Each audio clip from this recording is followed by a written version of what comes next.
Party RSS को लेकर लगातार जो है बीजेपी पार्टी को घेरती रहती है और आरएसएस को लेकर ये कहती है कि आरएसएस और बीजेपी पार्टी जो है एक साथ मिलकर कहीं ना कहीं देश का नेतृत्व करते हैं। कई बार बड़े बड़े सवाल भी खड़े कर दिए जाते हैं, लेकिन आरएसएस को लेकर बीजेपी पार्टी कोई भी चुप्पी नहीं तोड़ती है।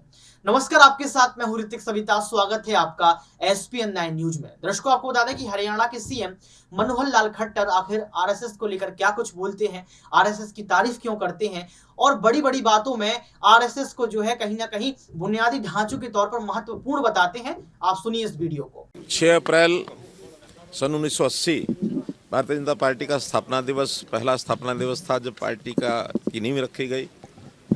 और आज 6 अप्रैल 2023 43 साल का सफ़र भारतीय जनता पार्टी का। बहुत कार्यकर्ताओं ने इस पार्टी को वहाँ से शुरू होकर और आज इस लेवल पर पहुँचाया है। आज दुनिया के सबसे बड़ी लोकतांत्रिक पार्टी ये बनी है और इस पार्टी ने इतना सफ़र जो तय किया है, समय समय पर बहुत से उतार चढ़ाव भी आए। एक समय था 1984 में मात्र 2 लोकसभा की सीटें थी और फिर एक समय ऐसा आया कि देश में सबसे बड़ी पार्टी बन करके पूर्ण बहुमत की सरकार केंद्र में भी, विभिन्न राज्यों में भी, देश के अधिकांश राज्यों में।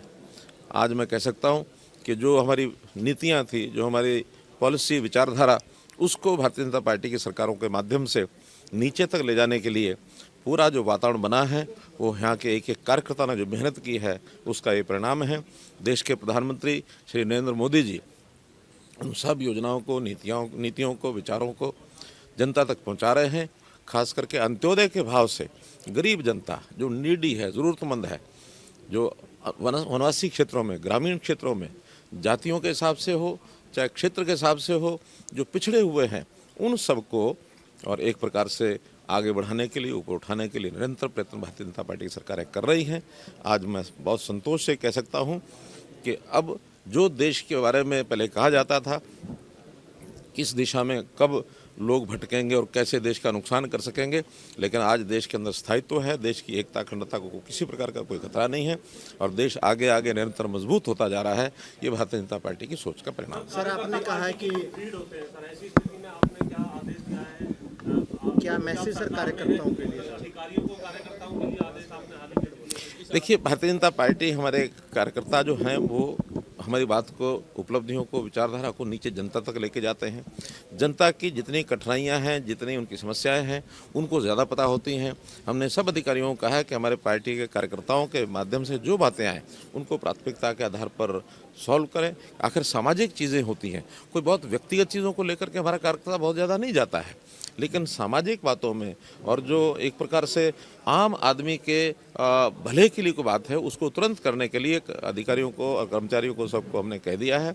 और अगर इस प्रकार का कोई नहीं करेंगे तो उनके खिलाफ भी हम ज़रूर विचार कर लेंगे कि हाँ, उनको किस प्रकार से और हमको सीधा करना है। सर, अगर आपके अनुभव की बात करें, आपने कहा कभी बीजेपी के 2 सांसद होते थे, आज बीजेपी सबसे बड़ी पार्टी है। कभी आप बैठ के लेने जाते होंगे तो 5 लोग मिलते होंगे, 10 लोग मिलते होंगे। कभी सोचा था कि इतनी बड़ी पार्टी बनेगी, देश पर राज करेगी, ज़्यादातर राज्यों में राज करेगी? कोई अनुभव कुछ शेयर करना चाहिए? देखिए, मैं स्वयं हरियाणा की भारतीय जनता पार्टी का संगठन मंत्री 1994 में बना था और 94 के अंदर पार्टी का जो उस समय स्थिति हमारी थी, बहुत सामान्य स्थिति थी।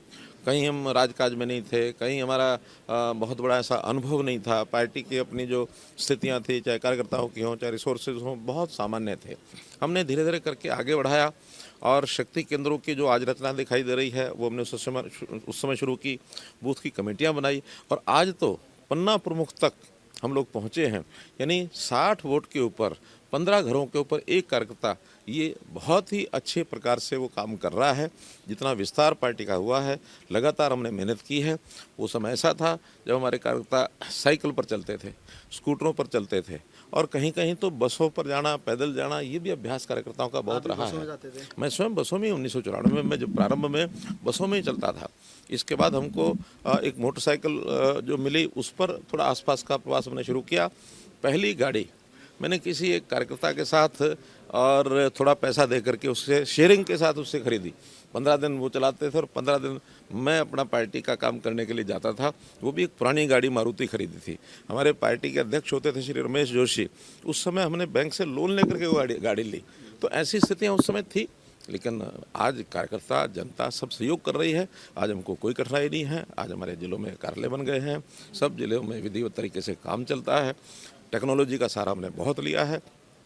आज भी प्रधानमंत्री जी ने आह्वान किया है कि टेक्नोलॉजी के माध्यम से हमको जनता तक पहुंचना भी चाहिए, सारा डाटा इकट्ठा रखना चाहिए और टेक्नोलॉजी का उपयोग करना चाहिए, जो भरपूर हर कार्यालय में कर रहे हैं। आज ही एक दूसरा अवसर भी है, हनुमान जयंती का पर्व है। हनुमान जयंती के अवसर पर भी मैं आपके माध्यम से हरियाणा की जनता को बहुत बहुत बधाई और शुभकामना देता हूं।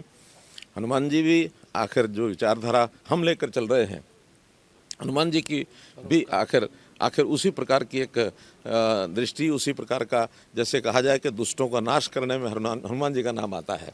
हम भ्रष्टाचारियों के विरुद्ध जो कुछ करते हैं उसमें हम भी उसी काम में लगे हैं जिस काम में हनुमान जी लगे थे। इसलिए हनुमान जी की जयंती पर बहुत बहुत शुभकामनाएं। आज चौधरी देवीलाल जी की भी पुण्यतिथि है, उनको भी मैं श्रद्धांजलि अर्पण करता हूँ। कई बार ऐसा होता है पुराने कार्यकर्ता जो है, जो इन्होंने पूरा जीवन दिया पार्टी को सीखने में, कई बार नए कार्यकर्ता सत्ता के साथ आते हैं तो वो ओझल महसूस करते हैं अपने आप को, उनके लिए क्या संदेश? नहीं, ऐसा नहीं है। हम अपने पार्टी के पुराने कार्यकर्ताओं का सम्मान करते हैं और हमेशा मिलने जुलने का क्रम हमारा जारी रहता है। विशेष तौर पर कई बार कार्यक्रम भी ऐसे किए जाते हैं जब ऐसे पुराने कार्यकर्ताओं को हमारा मिलना जुलना बराबर रहता है।